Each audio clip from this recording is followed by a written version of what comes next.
everyone, this is Basil. Welcome to I Plus Training Solutions.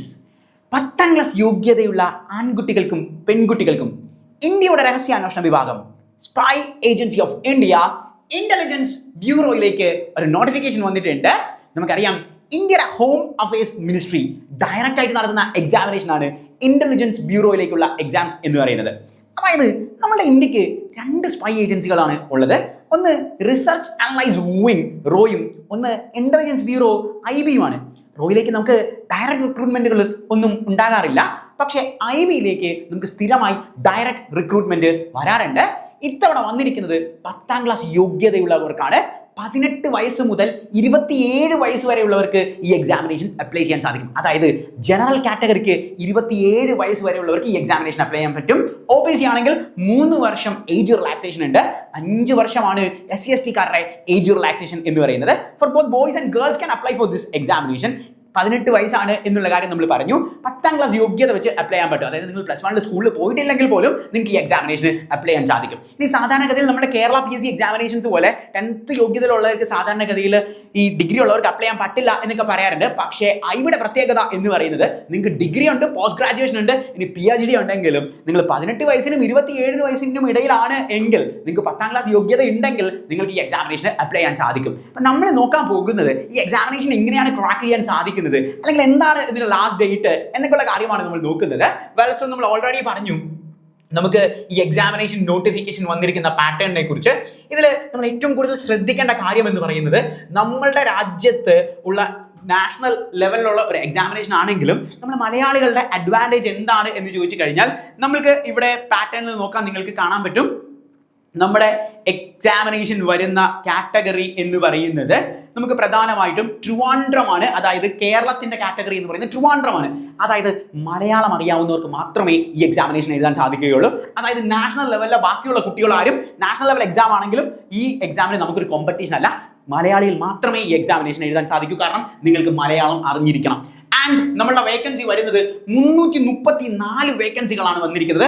334 വേക്കൻസികളാണ് വന്നിരിക്കുന്നത്. ഇതിൽ തന്നെ ഓരോ റിസർവേഷൻ കാറ്റഗറി, ജനറൽ കാറ്റഗറിക്ക് 183, OBC കാറ്റഗറിക്ക് 94, SC കാറ്റഗറിക്ക് 21, ST കാറ്റഗറിക്ക് 28, EWC 34. ടോട്ടൽ വേക്കൻസി വരുന്നതാണ് 334. മലയാളികൾ മാത്രം എഴുതുന്ന നാഷണൽ ലെവൽ എക്സാമിനേഷൻ ആണ്. നമുക്കറിയാം സെൻട്രൽ ഗവൺമെന്റ് ആണ്. ഹോം അഫയേഴ്സ് മിനിസ്ട്രിയെ കുറിച്ചൊക്കെ നമുക്കറിയാം. ഇന്ത്യയുടെ home affairs minister Amit Shah ആണ് എന്നുള്ള കാര്യവും നിങ്ങൾക്ക് അറിയാം. സോ ഹോം അഫയേഴ്സ് മിനിസ്ട്രി നടത്തുന്ന എക്സാമിനേഷൻ ആണ്. ഇനി ഈ എക്സാമിനേഷന്റെ പ്രധാനപ്പെട്ട കാര്യങ്ങൾ നമുക്ക് നോക്കാം. അതായത് നമ്മളുടെ എക്സാമിനേഷനിൽ എന്താണ് ഇതിന്റെ ലാസ്റ്റ് ഡേറ്റ് എന്നുള്ളതാണ് നമ്മൾ നോക്കുന്നത്. സോ ഇതിന്റെ ലാസ്റ്റ് ഡേറ്റ് എന്ന് പറയുന്നത് ഓഗസ്റ്റ് 17-ാം തീയതി വരെ നിങ്ങൾക്ക് ഈ എക്സാമിനേഷൻ അപ്ലൈ ചെയ്യാൻ സാധിക്കും. സോ ഇപ്പോൾ ജൂലൈ ആണ്. ഓഗസ്റ്റ് 17-ാം തീയതി വരെ നിങ്ങൾക്ക് അപ്ലൈ ചെയ്യാൻ സാധിക്കും. ഈ വീക്കിൽ തന്നെ അപ്ലൈ ചെയ്യുക. ലാസ്റ്റ് വീക്കിലേക്ക് ഒന്നും കൊണ്ടുപോകരുത്. കാരണം ലാസ്റ്റ് വീക്കിലേക്ക് പോയി കഴിഞ്ഞാൽ സാധാരണഗതിയിൽ സൈറ്റുകൾ ഡൗൺ ആവാറുണ്ട്. സോ ഈ വീക്കിൽ തന്നെ നിങ്ങൾ എക്സാമിനേഷൻ അപ്ലൈ ചെയ്യുക. ഇനി എക്സാമിനേഷന്റെ മാർക്ക് പാറ്റേൺ സ്കീം എന്ന് പറഞ്ഞാൽ 2 ടയർ ആയിട്ടാണ് ഈ എക്സാമിനേഷൻ വരുന്നത്. ആദ്യത്തെ ടയർ എന്ന് പറയുന്നത് നമ്മളുടെ ഒബ്ജക്റ്റീവ് എക്സാമിനേഷൻ ആണ് വരുന്നത്. ആദ്യത്തെ ടയർ എന്ന് പറഞ്ഞാൽ ഒബ്ജക്റ്റീവ് എക്സാമിനേഷൻ ആണ്. നമുക്ക് പ്രധാനമായിട്ടും 100 മാർക്സിനാണ്. 1 മണിക്കൂറുണ്ട്. നമുക്ക് 100 മാർക്സിന് നമുക്ക് 5 സബ്ജക്ട്സ് ആയിട്ടായിരിക്കും അവർ ഡിവൈഡ് ചെയ്തിരിക്കുന്നത്.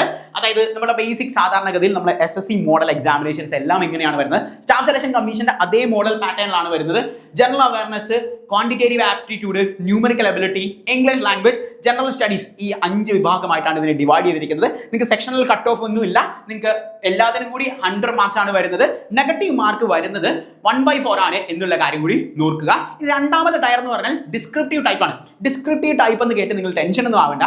എന്താണെന്ന് ചോദിച്ചാൽ ഞാൻ പറഞ്ഞു, ഇത് മലയാളികൾക്ക് മാത്രം എഴുതാൻ പറ്റുന്ന ഒരു എക്സാം ആണ് എന്ന് പറഞ്ഞു. അതായത് ഓരോ സ്റ്റേറ്റുകൾക്ക് ഓരോ കാറ്റഗറിയിൽ വന്നിട്ടാണ് ഈ എക്സാംസ് നടക്കുന്നത് എന്ന് പറഞ്ഞു. അപ്പം നമ്മൾ മലയാളം അറിയാമോ എന്ന് നോക്കുന്ന ഒരു പാറ്റേൺ ആണ് ഈ ഡിസ്ക്രിപ്റ്റീവ് ടൈപ്പ് എന്ന് പറയുന്നത്. അതായത് ജസ്റ്റ് ട്രാൻസ്ലേഷൻ ആണ് അവർ ഉദ്ദേശിക്കുന്നത്. അതായത് മലയാളം വാക്കുകൾ ഇംഗ്ലീഷിലേക്ക് നിങ്ങൾക്ക് ട്രാൻസ്ലേറ്റ് ചെയ്യാൻ സാധിക്കുമോ, ഇംഗ്ലീഷിലെ വാക്ക് മലയാളത്തിലേക്ക് ട്രാൻസ്ലേറ്റ് ചെയ്യാൻ സാധിക്കുമോ എന്നുള്ളതാണ് ഈ പറയുന്ന ഡിസ്ക്രിപ്റ്റീവ് ടൈപ്പ് എന്ന് പറയുന്നത്. സോ ഡിസ്ക്രിപ്റ്റീവ് ടൈപ്പ് കണ്ട് നിങ്ങൾ ടെൻഷൻ ഒന്നും വേണ്ട. ബാങ്കിങ്ങിന്റെ ഡിസ്ക്രിപ്റ്റീവ് എക്സാമിനേഷൻ പോലെയാണോ എന്നൊന്നും ഓർത്ത് നിങ്ങൾ ടെൻഷൻ ആവണ്ട.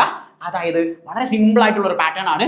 ട്രാൻസ്ലേഷൻ, ബേസിക് ട്രാൻസ്ലേഷൻ ആണ്. നിങ്ങൾക്ക് ലാംഗ്വേജ് നന്നായി അറിയാമോ എന്നുള്ള കാര്യം മാത്രമാണ് അവർ നോക്കുന്നത്. അതായത് നിങ്ങൾക്ക് മലയാളം കേട്ടാൽ മനസ്സിലാകുമോ അല്ലെങ്കിൽ മലയാളം എഴുതാൻ സാധിക്കുമോ എന്നുള്ള കാര്യം മാത്രമാണ്. സോ ആ ട്രാൻസ്ലേഷൻ പാറ്റേൺ ആണ് അവിടെ നോക്കുന്നത്. ആൻഡ് ഇന്റർവ്യൂ ഉണ്ടായിരിക്കും. ഇന്റർവ്യൂ 50 മാർക്കിനായിരിക്കും. ടയർ 3യിൽ വരുന്നത് ഇന്റർവ്യൂ 50 മാർക്സിന് ടയർ 3 എന്ന് പറയുന്ന പാറ്റേൺ ആയിരിക്കും നമുക്ക് വരുന്നത്. ഇത്രയുമാണ് അതിലെ പ്രധാനപ്പെട്ട പാറ്റേൺ എന്ന് പറയുന്നത്. സോ ശ്രദ്ധിക്കുക. നമുക്ക് ഇതിന്റെ ഫീസ് സ്ട്രക്ചർ ആയിട്ട് വരുന്നത് 650 രൂപയാണ്. ഇനി ഗേൾസിന് 550 രൂപയേ ഉള്ളൂ. ആൻഡ് റിസർവേഷൻ കാറ്റഗറി ഉള്ള കുട്ടികൾക്കും 550 രൂപയേ ഉള്ളൂ. ബോയ്സിനും ജനറൽ കാറ്റഗറിയിലുള്ളവർക്കും 650 രൂപയാണ് ഫീസ്. നമ്മുടെ മിനിസ്ട്രി ഓഫ് ഹോം അഫയേഴ്സിന്റെ വെബ്സൈറ്റ് വഴിയാണ് ഇത് അപ്ലൈ ചെയ്യുന്നത്. ഞാൻ പറഞ്ഞു ഇത് ഹോം അഫയേഴ്സ് ഡയറക്റ്റ് ആയിട്ട് നടത്തുന്ന എക്സാമിനേഷൻ ആണ്. So ministry of home affairs വഴിയാണ് ഈ എക്സാമിനേഷൻ നടത്തുന്നത്. നമ്മൾ എക്സ്ക്ലൂസീവ് ആയിട്ട് ഇന്റലിജൻസ് ബ്യൂറോയുടെ ഈ 10th യോഗ്യതയുള്ള എക്സാമിനേഷന് വേണ്ടി നമ്മൾ ഒരു ബാച്ച് സ്റ്റാർട്ട് ചെയ്യുന്നുണ്ട്. So you can join this batch and you can do mock test and you can attend the classes. Then you can crack this examination. So do practice and crack with iPlus. That's all. Thank you.